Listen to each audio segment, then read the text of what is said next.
이 시간 우리 나움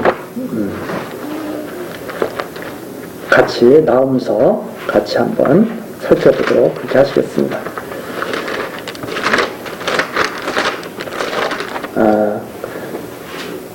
구약성경 1299페이지입니다. 나움 1장 1절 같이 보시겠습니다. 니느웨에 대한 중한 경고 곧 엘고스 사람 나움의 묵시의 글이라.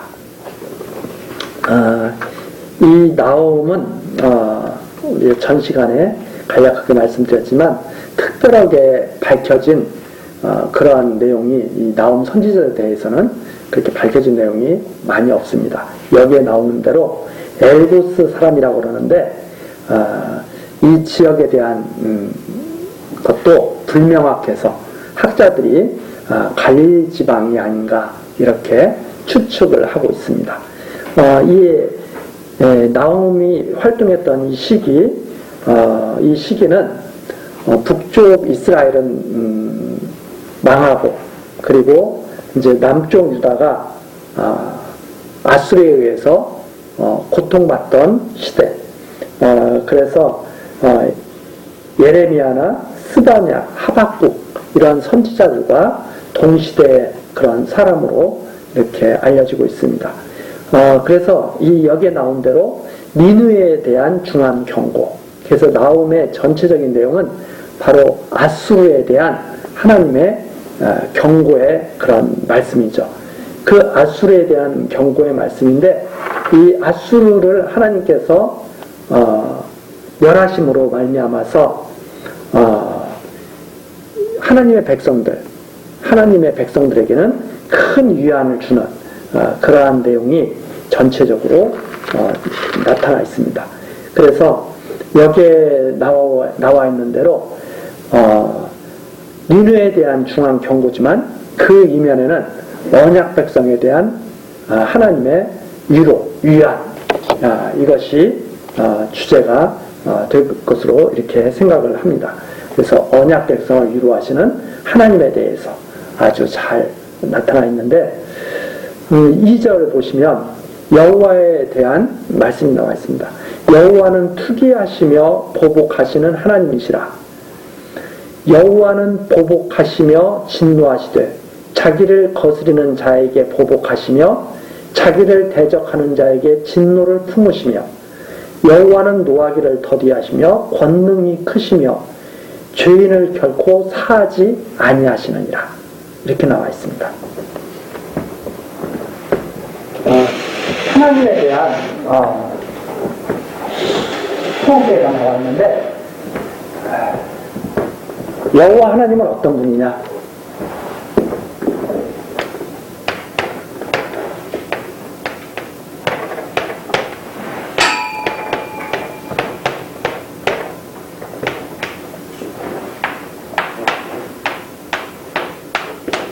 죄인을 결코 사하지 않으신다.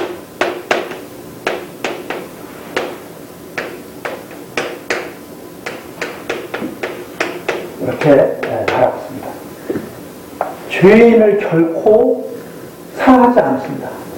그러면은 우리들이 생각할 때 하나님께서는 죄인을 사하시는 분인데 이렇게 사람들이 생각하면서 고개를 갸우뚱할 수 있죠. 그런데 이 나움 선지자는 하나님은 진노하시면 죄인을 결코 사하지 않는다. 그럼 여기에서 죄인은 지금 니느웨에 대한 경고라 했으니까 바로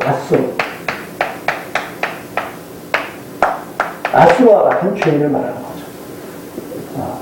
그래서 죄인을 결코 사하지 않으신다 했을 때 이 죄인은 아수르, 니느웨, 지금 니느웨에 대한 경고를 하잖아요. 그래서 이 죄인이 니느웨를 지금 말하는 거구나 하는 것을 알 수가 있습니다. 그런데 우리가 전 시간에 서론 부분에서 잠깐 말씀드렸지만 이 요나 선지자를 통해서는 니느웨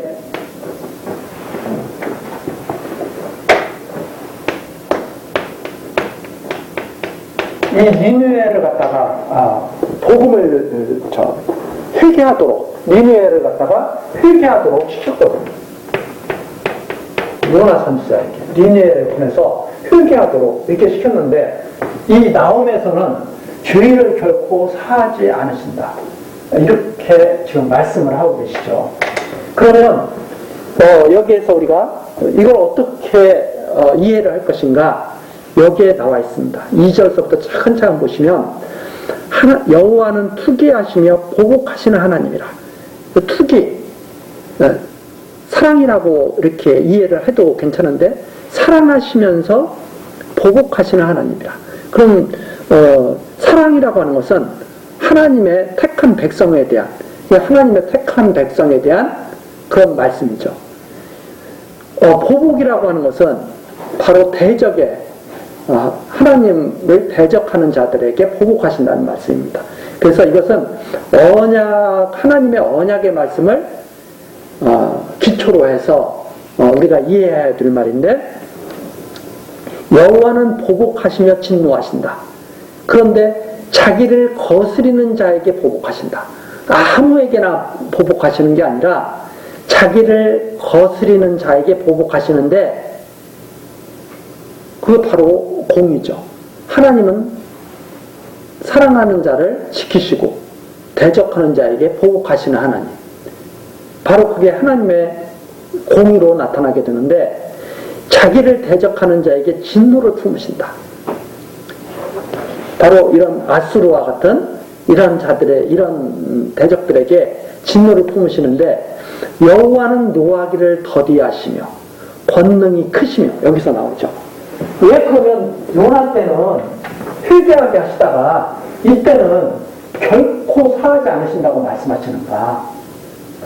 노하기를 더디하신다. 또 하나는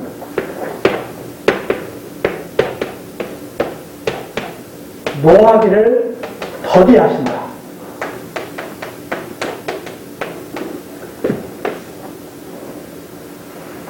아무 때나 대적을 멸하시는 것이 아니라 노하기를 더디하신다. 즉 때가 있다. 때. 이 요나 때에는 니느웨를 회개시키는 때예요. 요나 때, 요나 이때. 그래서 노하기를 더디하신다. 그러면 이 나홈 때에 오게 되면 이제는 결코 사하지 않으신다. 때가 됐기 때문에 결코 사하지 않으신다. 이렇게 이해를 할 수가 있습니다. 그래서 역사적으로 보면 이렇게 되죠. 이제 우리가 역사적으로 딱 보면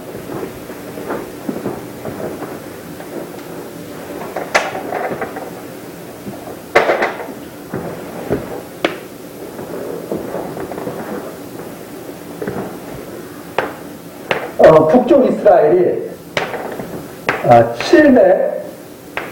722년 아수르에 의해서 멸망당합니다.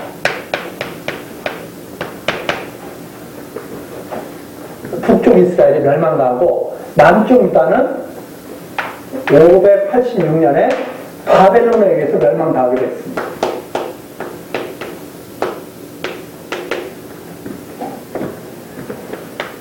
이 아수르는 북쪽 이스라엘을 치는 하나님의 징계 도구로 사용된 나라죠. 북쪽 이스라엘을 치는 징계 도구, 이 아수르가.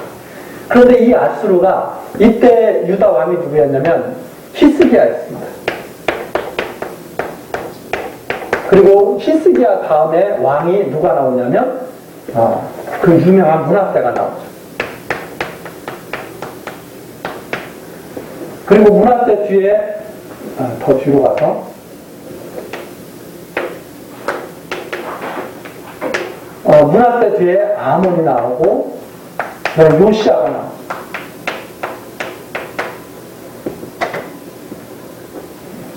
네, 바벨론에서 나오고, 이 왕들이 쭉 남쪽 이스라엘을 다스리는 동안 누가 계속 괴롭히냐면 이 아수르가 계속 괴롭히는 거죠. 아수르가 히스기야 때 쳐들어오고, 이 요시아 왕 때 아수르가 바벨론에 의해서 이제 무너지기 무너지는 거죠. 이때 이 요시아가 이 아수르와 누가 친하냐면 애굽과 친합니다. 애굽. 이 아수르와 친한 나라가 바로 애굽이었어요. 애굽. 이 아수르와 애굽이 이런 남쪽 유다 왕들이 봤을 때는 이 아수르와 애굽에게 많은 그동안 고난을 겪었죠. 그러다 보니까 히스기야도 아수르 때 아주 큰 어려움을 겪었고, 이 왕들은 므낫세라든가 이 아몬은 아주 좀 악한 왕이었고, 그 다음에 요시아 왕이 참 하나님께서 기뻐하시는 그런 왕이었는데, 이 요시아 왕 때 이 아수르가 바벨론에 의해서 무너지게 되니까, 무너지는 그런 지경에 처하게 되니까 애굽이 갈그미스로 올라가죠. 그 유명한 갈그미스 전투를 벌이게 되는데, 그 애굽이 그쪽으로 올라가는 것을 갖다가 바벨론을 갖다가 막기 위해서 애굽이 올라가죠. 아수르와 힘을 좀 모아가지고 자기들 세력을 유지하려고. 이때 누가 막으냐면 이 요시아 왕이 애굽의 바로르고를 막으려고 하다가 무기토에서 전사하는 그런 역사가 있죠. 그 과정을 갖다가, 역사적 과정을 누가 그 당시에 주도를 하고 있냐면 아수르라는 이 나라가 주도를 쫙 하죠. 아수르가. 그래서 이 하나님께서는 북쪽 이스라엘을 아수르에게 맡겼는데, 이 아수르는 남쪽 유다까지 다 자기 멋대로 차지를 하려고 히스기야 때 완전히 예루살렘을 무너뜨리려고 하다가 하나님께 이제 진노를 받게 되는 거고, 그 뒤로 아수르는 계속 무너져 나가기 시작합니다. 이 히스기야 때 실패하고 나서 남쪽 유다를 갖다가 점령하려는 것을 실패하고 나서 그 뒤에 아수르는 쇠퇴의 길을 쫙 걷게 됩니다. 쇠퇴의 길을 걷게 되다가 결국은 바벨론에 의해서 점령당하고, 바벨론에 의해서 점령당하는 그것이 바로 이 뒤에 12기야 때 남쪽 유다까지 바벨론이 완전히 이제 점령을 해버리게 되는 거죠. 그래서 남쪽 유다는 하나님이 누구에게 맡기셨냐면 바벨론에게 맡겼는데, 이 아수르가 남쪽 유다를 갖다가 자기 멋대로 차지하려고 힘을 썼던 거죠. 바로 이것을 갖다가 하나님이 책망하시면서 아수르를 갖다가 반드시 멸하겠다고 하시는 그 말씀을 하시고, 그것이 바로 바벨론에 의해서 멸망하는 그런 역사로 나타나게 되는 거죠.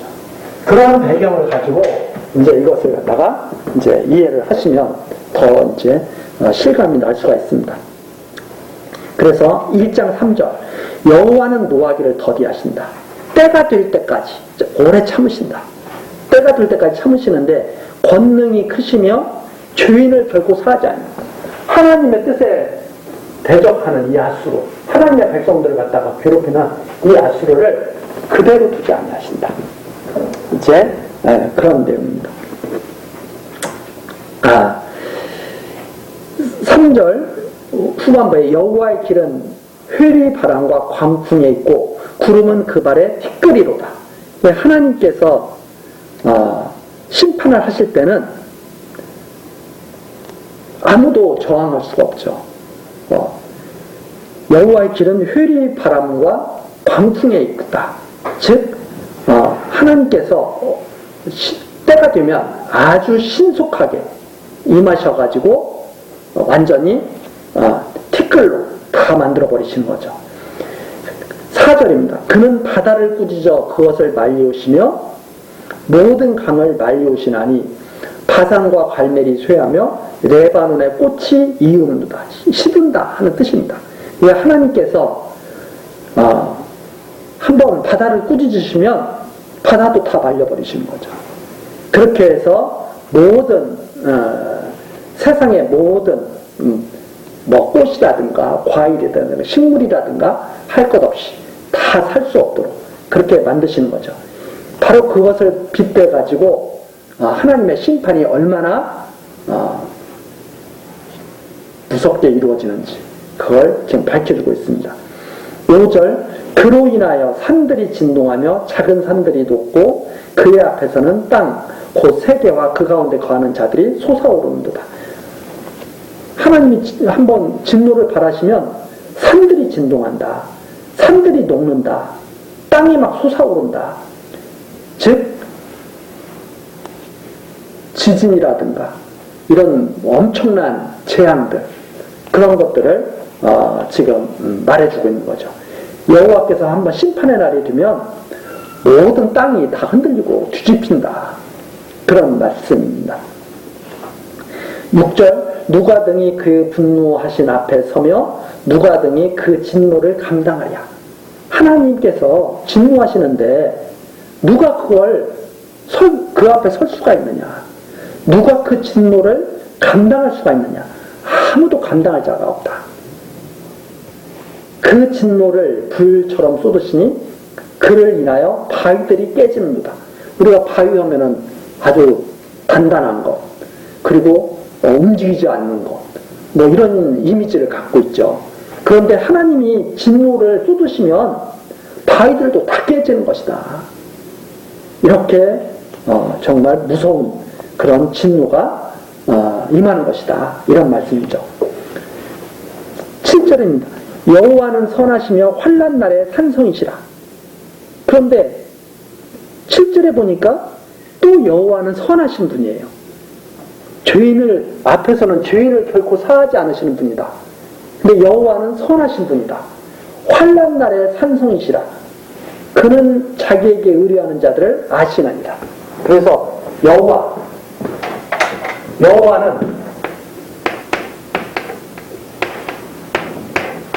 여기 나타났죠. 선하신 산성이시다. 환난 날의 산성이시다. 누구에게? 의뢰하는 자에게.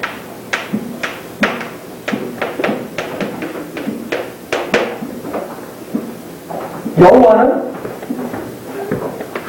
보복하신다. 사하지 않으신다. 결코 사하지 않으신다. 누구에게? 죄인에게.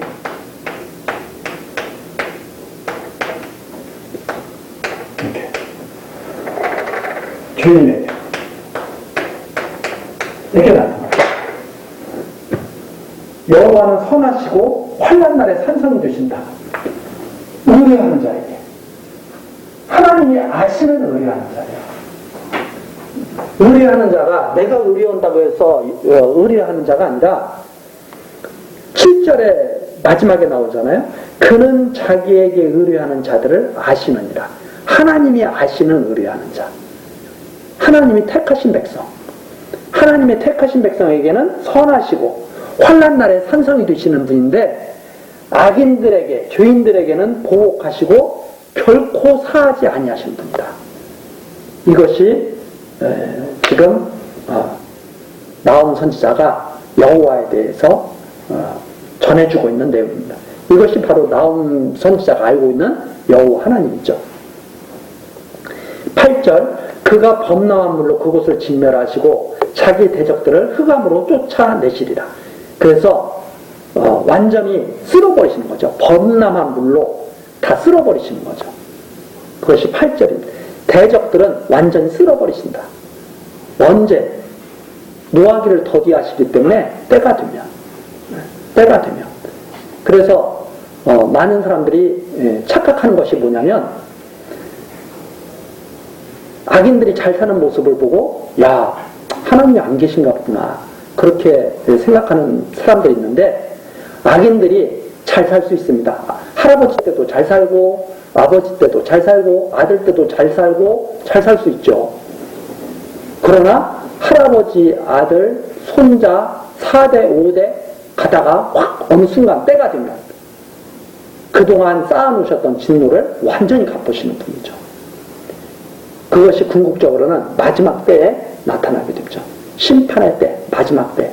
그래서 사람들이 잠시 잠깐 아버지 때 좀 잘 산다고 할아버지 때 악한 일을 해서 좀 잘 산다고 자고 오고 하나님이 없다고 말하고 그런 사람들이 있지만 하나님은 노하기를 더디하시기 때문에 아수르를 통해서 경고를 하시는 거죠. 봐라, 아수르 봐라. 내가 요나 때는 내가 회개케 했지만 그러나 죄는 결코 사하지 않는다. 때가 되면 완전히 쓸어버리신다. 이것을 말씀하고 계시죠. 자, 여기까지가 의뢰하는 자들을 아시는 여호와께서 대적은 반드시 멸하신다고 하는 내용인데 바로 여기에서 나오는 대적은 아수르라는 사실을 우리가 잊지 말아야 되죠. 여기서 나오는 대적 아수르는 반드시 멸하신다. 그 다음에 9절서부터 11절까지가 구체적으로 이제 나오죠. 악을 꾀하는 니느웨를 하나님이 책망하시면서 완전히 멸하신다고 하는 내용입니다. 여호와가 너희가 여호와를 대하여 무엇을 꾀하느냐? 하나님이 살아계신데 무엇을 꾀하느냐? 아수르가 지금 꾀하는 일이 무엇인가 하면 북쪽 이스라엘을 멸망시킨 아수르가 꾀하는 일이 남쪽 유다까지 멸망시키려고 먹으려고 하는 거죠. 북쪽 이스라엘을 갖다가 아수르가 멸망시켰어요. 야, 우리가 최고구나. 그래서 남쪽 유다까지 차지하려고 히스기야한테 쳐내려오는 거죠. 쳐내려오는 거죠.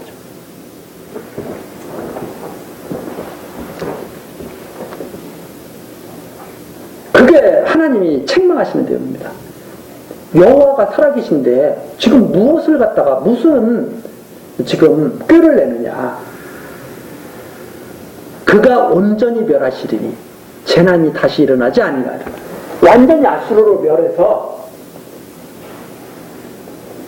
하나님의 백성들을 지키시겠다는 말입니다. 아수르로 하여금 아수르가 절대 하나님의 백성들을 다 멸하지 못하도록 하신다는 말입니다. 그런데 이 아수르는 착각을 하고 있는 거죠. 아, 북쪽 이스라엘을 우리가 멸했으니까 남쪽 유다도 우리가 멸할 수 있을 거야. 그런데 하나님께서는 하시는 말씀이 너는 남쪽 유다를 절대 멸하지 못하고 내가 너를 멸할 거야. 이렇게 말씀하시는 거죠. 그래서 10절입니다. 가시덤불같이 엉클어졌고 술을 마신 것 같이 취한 그들이 마른 지푸라기 같이 다 탈 것이오늘 아수르가 완전히 멸망당한다는 거죠. 여호와께 악을 꾀하는 한 사람이 너희 중에서 나와서 사특한 것을 권하는도다.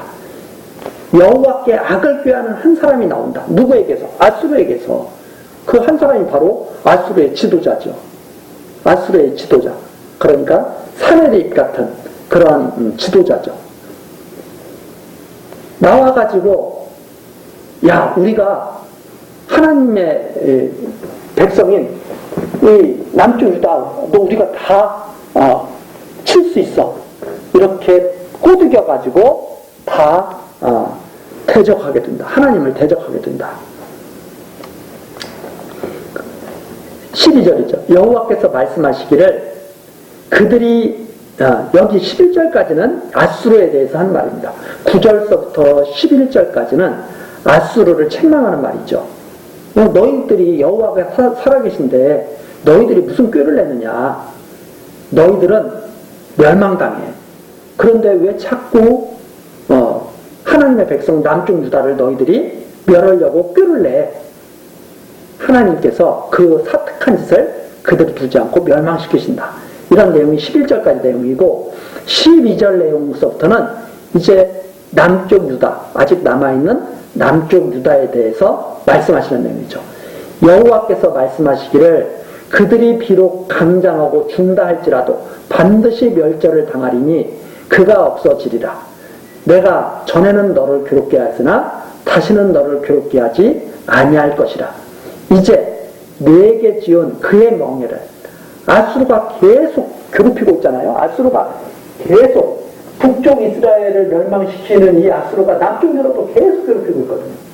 그런데 하나님께서 이제는 아수르의 멍에를 내가 풀어주겠다.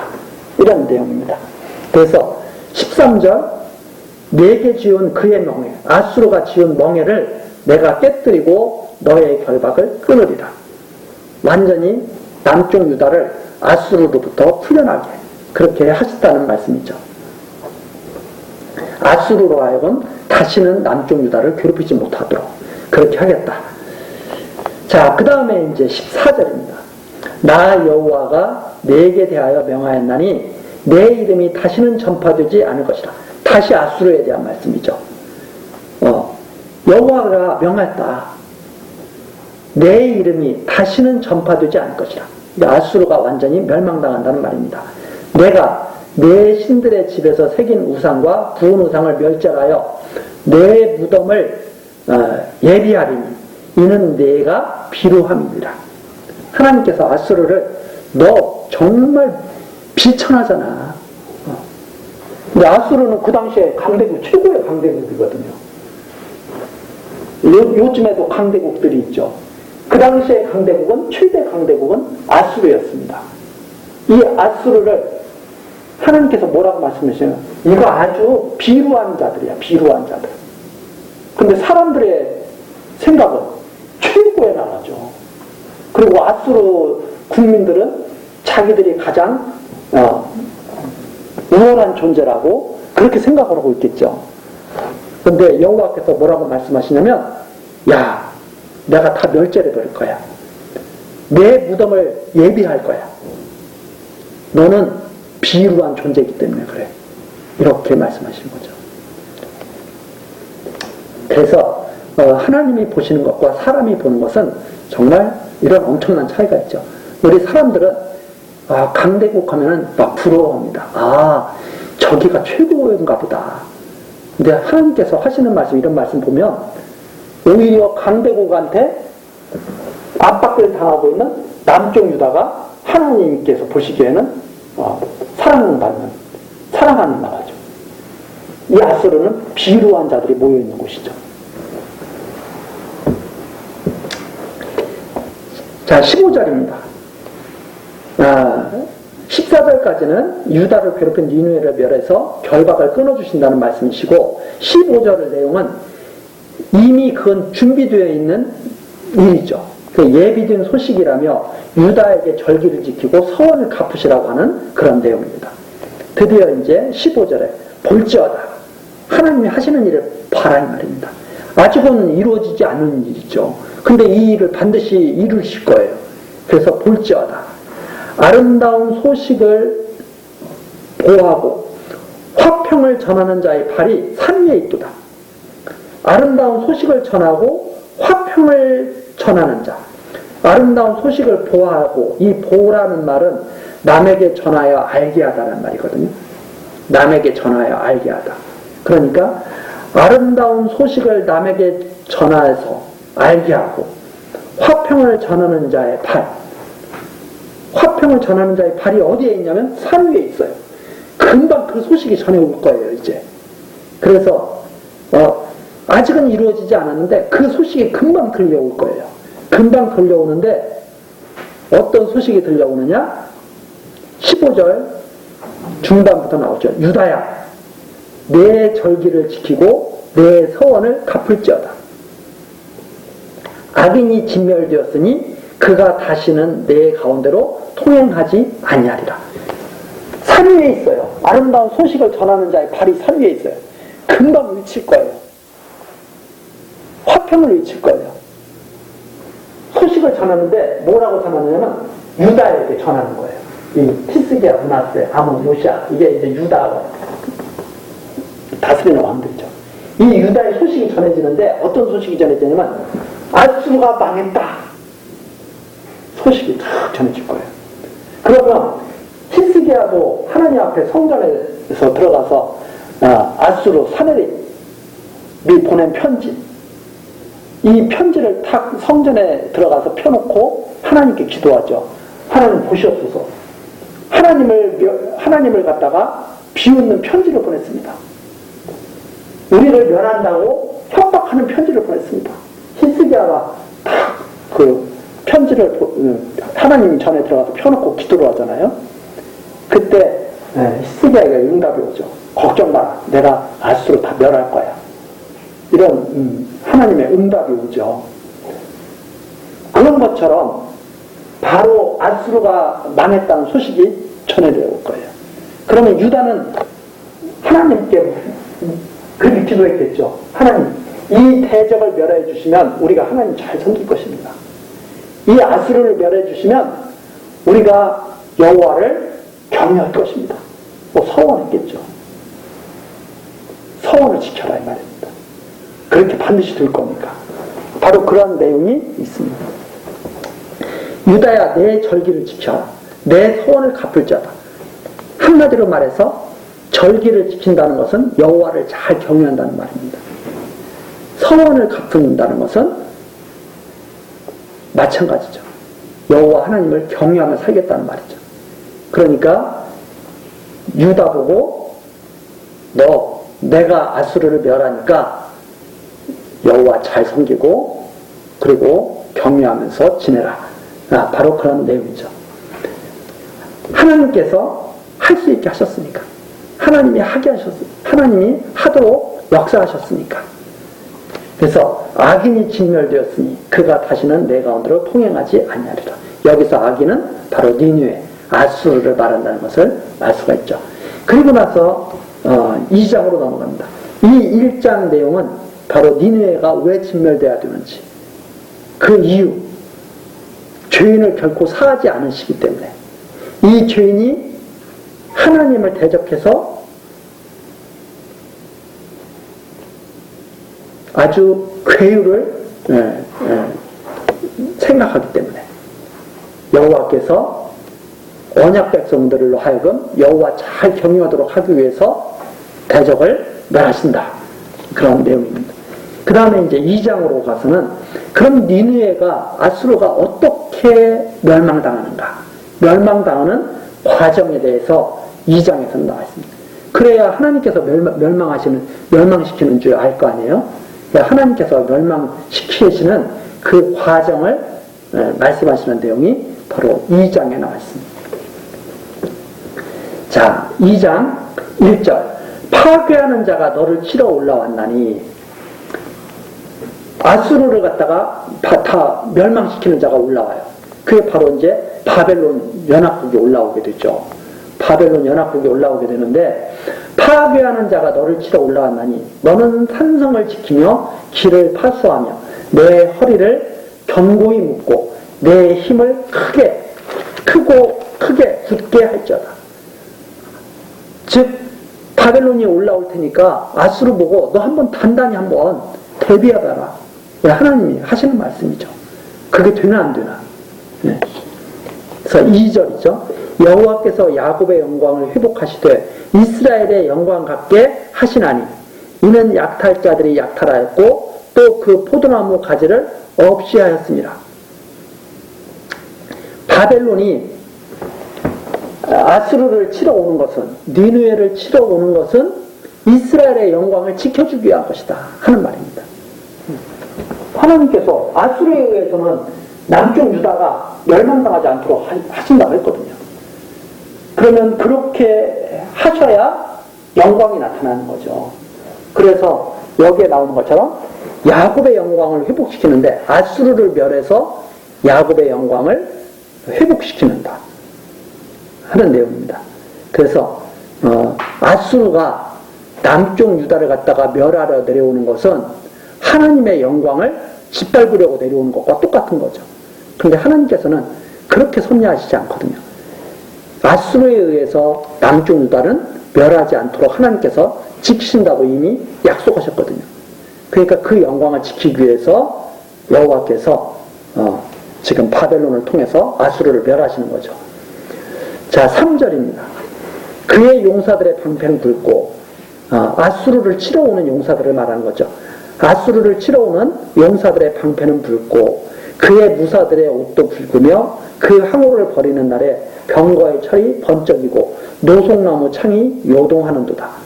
그 병거는 거리에 미치게 달리며 대로에서 이리저리 빨리 가니 그 모양이 횃불 같고 빠르기 번개 같도다. 엄청나게 강력한 힘을 가지고 아수르를 공격하는 바벨론의 군대에 대한 모습입니다. 바벨론이 이렇게 힘을 발휘하는 것은 여호와께서 불렀기 때문에 그런 거죠. 여호와께서 쓰실 때는 이렇게 막강한 힘을 주어서 쓰시는 거죠. 5절입니다. 그가 그 존귀한 자를 생각해내니 그들이 엎드러질 듯 달려서 급히 성에 이르러 막을 것을 예배하다. 이제 5절은 아수르에 대한 말입니다. 아수르는 그걸 막으려고, 바벨론이 쳐들어오는 걸 막으려고 막 급히 막 바쁘게 움직여가지고 막을 것을 예비하죠. 자, 그런데 6절입니다.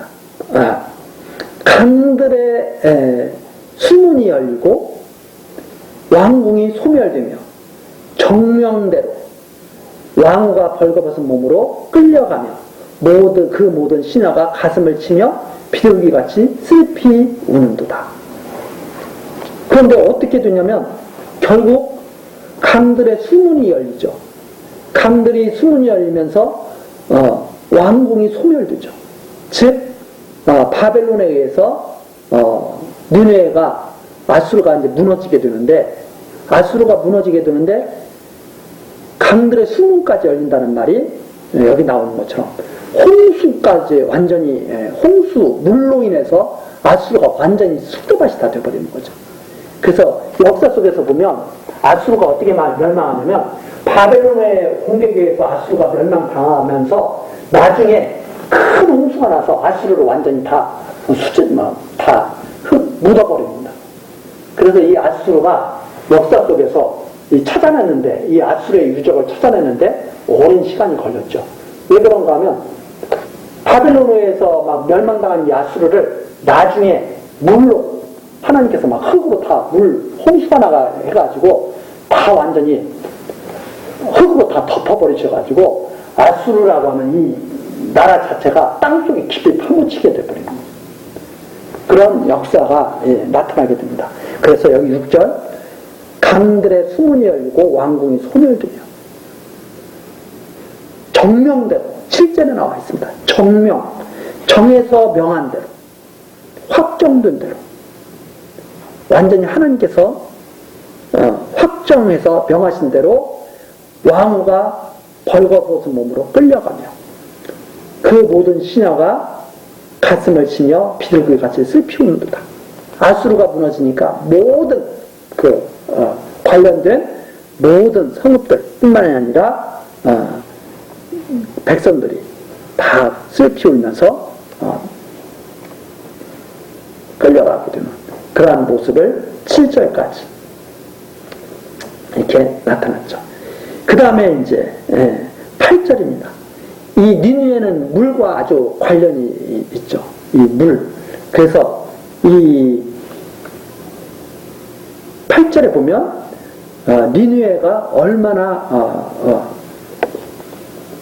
아주 철저하게 진멸되는지 그 내용이 잘 나타나 있습니다. 니느웨는 예로부터 물이 모인 못 갔더니 수많은 백성들이 다 모여서 물이 막 이렇게 연못에 모이듯이 큰 호수에 막 물이 모이듯이 그렇게 모이는 곳이죠. 이제 모두 도망하니 서라 하나 돌아보는 자가 없도다. 니느웨가 멸망당하기 시작하면 물이 모인 못 같은 곳이 물로 망하게 되어버리는 거죠. 완전히. 그래서 9절입니다. 은을 노력하라, 금을 늑탈하라. 그 저축한 것이 무한하고 아름다운 기구가 풍부합니다. 그동안 니느웨에 갔다가 다 쌓아놓은 것들, 보물들이 있죠. 그동안 다른 나라들을 갔다가 치러 다니면서 다 빼앗아 왔던 것들, 그것들이 가득 쌓여 있는데 그것을 다 빼앗기는 거예요. 그래서 은을 노력하라, 금을 늑탈하라. 그 저축한 것이 무한하고 아름다운 기구가 풍부함이니라. 기껏 모아놨더니 다 빼앗겨버리는 거죠. 남의 나라 거 갖다가 다 쌓아놨더니 그것이 니느웨, 아수르의 것이 될 줄 알았더니 다 바벨론에게 다 빼앗겨버리는 거죠. 그래서 이런 것들이 바로 허무한 거죠. 사람들이 하나님을 떠나서 살다가 멸망당할 때 바로 이런 일을 당하는 거죠. 다 모아놨는데, 이게 다 자기 거라고 생각하고 모아놨는데, 때가 되니까 다 빼앗겨버리는 거죠. 그게 바로 아수르입니다. 이 아수르가 모인 물같이 다 잔뜩 다 모아놨다 이 말입니다. 그랬더니 그거 다 빼앗겨버리고 완전히 물로 다 매장당해버리는 거죠. 그게 바로 아수르의 니느웨의 모습이죠. 10절입니다. 니느웨가 공허하였고 황무하였도다. 거민이 낙담하여 그 무릎이 서로 부딪히며 모든 허리가 아프게 되며 모든 낯이 빛을 잃도다. 완전히 낙담한 거죠. 11절입니다. 이제 사자의 굴이 어디뇨? 젊은 사자의 먹는 곳이 어디뇨? 전에는 수사자, 암사자가 그 새끼 사자와 함께 거기서 다니되 그것들을 두렵게 할 자가 없었으며, 아수르가 힘이 좋을 때 아무도 아수르에 대적할 수 없죠. 다 힘이 좋을 때 아무도 아수르에 대적할 수 없어가지고 다 완전히 아수르의 세상이었죠. 그래서 두렵게 할 자가 없었는데 12절, 수사자가 그 새끼를 위하여 식물을 충분히 찢고 그 암사자를 위하여 무엇을 움켜서는 취한 것으로 그 굴에 채웠고 찢은 것으로 그 구멍에 채웠었도다.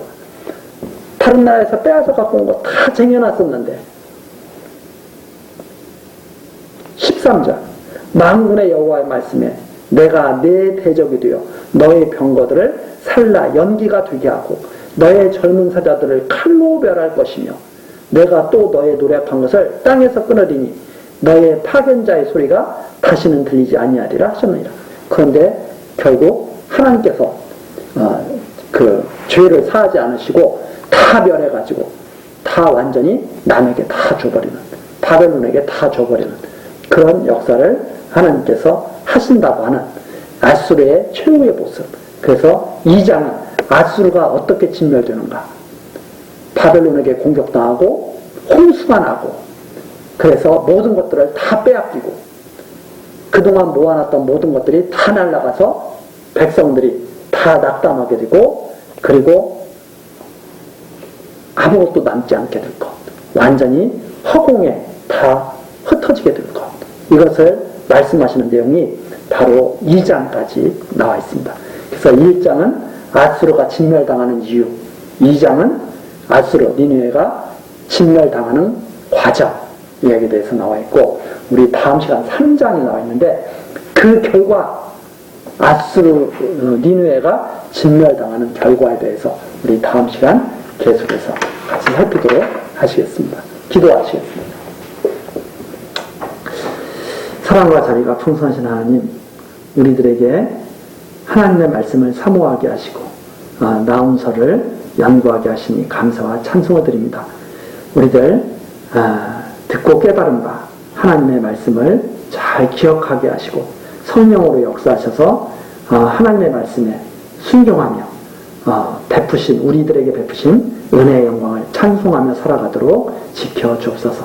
하나님, 이 땅에 우리들을 두시고 하나님 경외하기를 배우게 하셨으니 끝까지 하나님 잘 배워서 생명력이 넘치는 삶이 되게 하옵소서.